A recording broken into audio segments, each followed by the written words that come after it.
Ayam gepuk. Ya ke? Netizen sekarang makin lantang bersuara, tapi dalam kita gairah berkongsi pendapat, kadang-kadang kita lupa, artis juga manusia biasa. Mereka baca komen, mereka rasa penat, mereka boleh jadi stres. Sebab itu ramai peminat mula pesan, doakan yang baik-baik.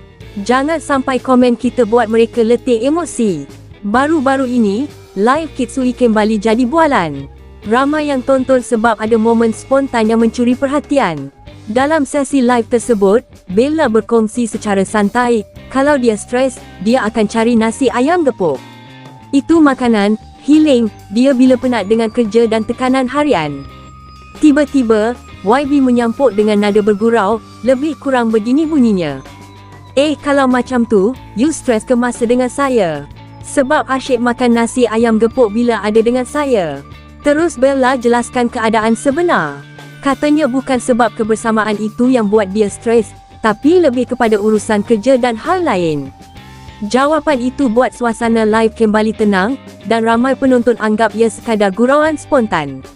Namun dari potongan pendek itulah, bermacam tafsiran mula muncul di ruangan komen. Ada yang overanalisis, ada yang buat spekulasi sendiri.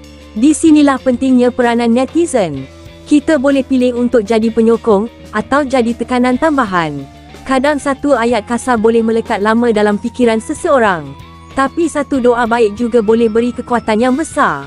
Jadi sebelum type komen, fikir dulu. Kalau tak boleh bagi sokongan, sekurang-kurangnya jangan tambah beban. Doakan yang baik-baik.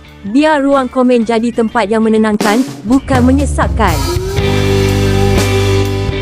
Ayam gepuk. Ya ke? Sebab kau punya ni tu banyak stres lah bila dengan I.